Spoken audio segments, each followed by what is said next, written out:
Hi everybody, welcome to Ecodriver. My name is Helmut. Today we go on the Ecodriver loop to test the fuel consumption of the Kia Sportage 1.6 T-GDI. This car has a 1.6 liter engine, a 4-cylinder petrol engine, 6-speed manual gearbox. The engine delivers 110 kilowatts, 150 horsepower. The unladen weight is 1,482 kilograms. That's 3,260 pounds. The WLTP consumption is rated with 6.7 liters per 100 kilometers. I'm pretty sure we can stay way below 6 from all the data I have collected so far on this vehicle. We do our usual Ecodriver loop. And in case you're new to this channel, I will show it to you here. We start on the southern outskirts of Innsbruck, go out of town for 1 kilometer on a 30 kilometer an hour zone, just in case you wonder why I don't go any faster. We then have an ascent, the climb, which elevates us around 360 meters, followed by rolling hills, descent, an open road section with speeds between 30 and 100 kilometers an hour, motorway, and at the end 17 or 18 kilometers, 11 miles of city traffic. At the end of every section we check the overall and sectoral consumption, and at the end we analyze the data.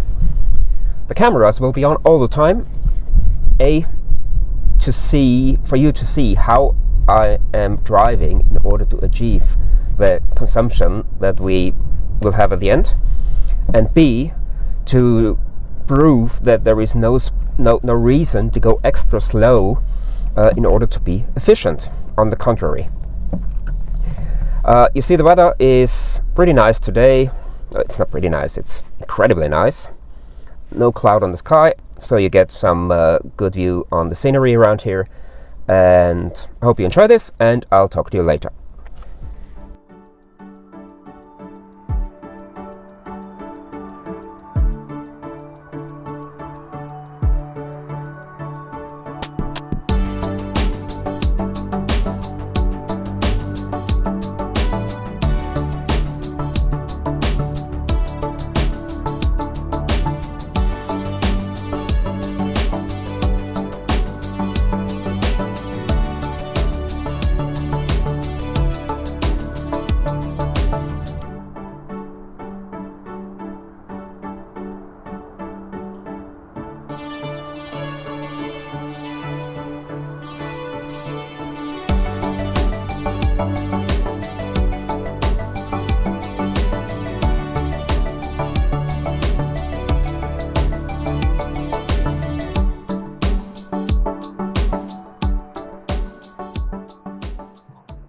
We're coming to the end of the hills now, and when we go around the corner we see here 10.7 liters per 100 kilometers.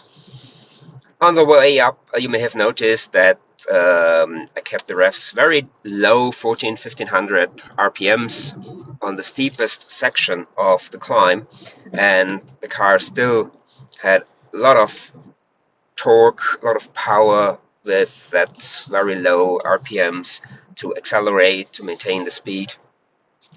It wasn't rattling or anything, so I'm really positively surprised by this engine.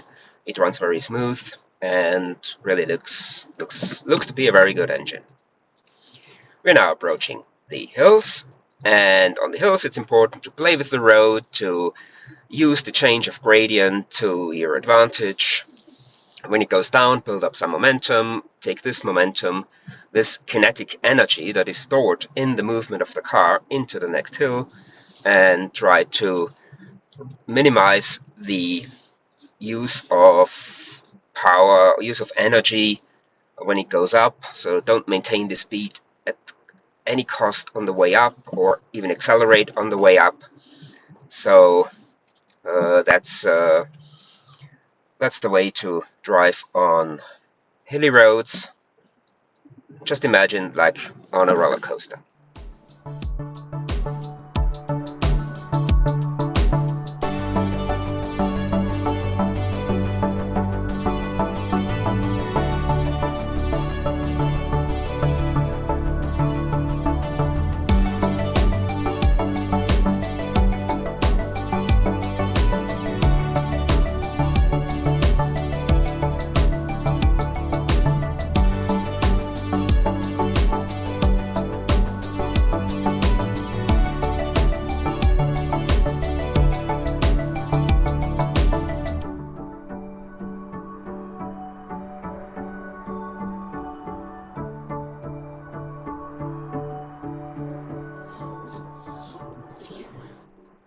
At the end of the hills, we have 8.2 liters per 100 kilometers.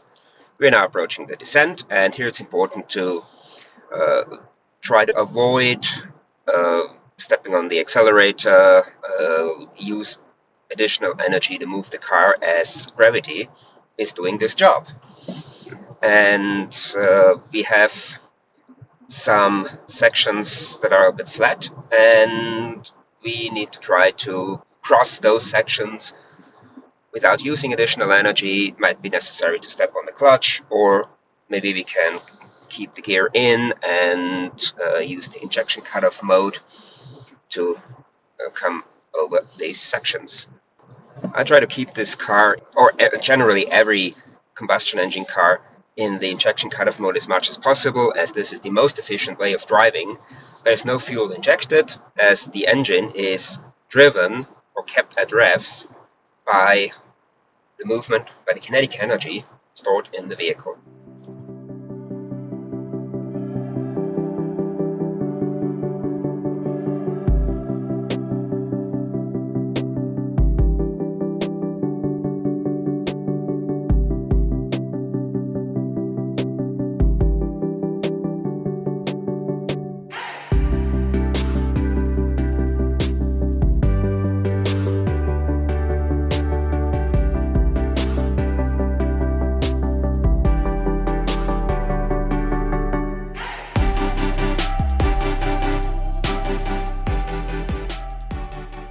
5.7 liters per 100 kilometers at the end of the descent.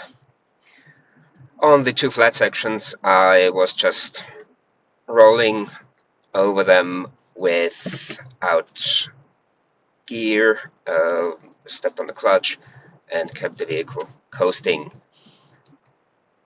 And it worked quite well, so I didn't use any additional energy. We're now approaching the open road section. We go through some villages, and the speeds here are between 30 and 100 kilometers an hour. Most of the time there is a lot of traffic, and we have slower cars or other road users in front of us, and they prevent us from going really efficiently.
5.3 liters per 100 kilometers at the end of the open road section. That looks promising. I'm positively surprised.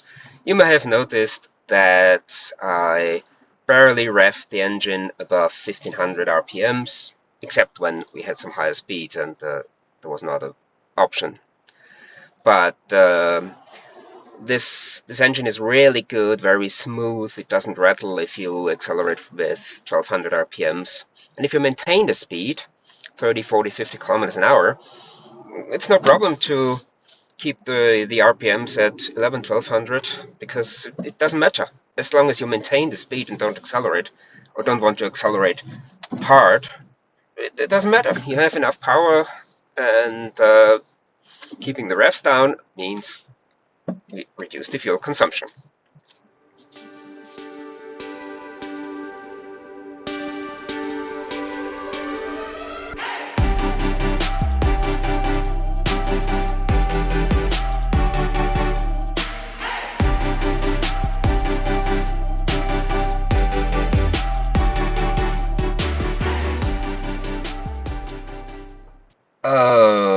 Look at this weather, isn't that nice? We are now coming to the end of the motorway, and we see here 5.4 liters per 100 kilometers. Now we are approaching the city section, and here it's important to keep the vehicle in motion, try to avoid a stopping, try to avoid a change in speed. And if you do so, if you have to accelerate, use low revs and a high load. And with a high load, the burning process in the engine is much more efficient, and therefore you save even more fuel.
So we're coming to the end of our trip with the Kia Sportage, and there was a lot of traffic, more than usual in the city right now.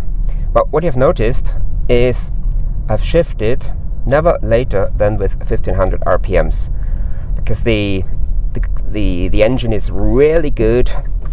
It goes very well with the gearbox. It works well with low revs. There's no rattling, and it has enough power from even below 1500. And when we stop here, we see 5.7 liters per 100 kilometers. And now the details. Well, let's have a look at the details of our trip with the Kia Sportage 1.6. Here you see the summary of the sectoral and overall consumption. If you then have a look at the table with all the other cars I have tested so far, other petrol cars, you see the technical details of the car and the circumstances. We see the consumption of this car with the similar driving style is pretty much in line with other similar cars like the XC40, Volvo XC40, Nissan Qashqai, Mini Cooper, Countryman, Mazda CX-30, around between 5.5 and 5.8 liters per 100 kilometers. So there isn't a huge difference between the cars, but what I have to say here is the engine. It's a masterpiece. It's very smooth. It has a lot of power, a lot of torque from low revs already.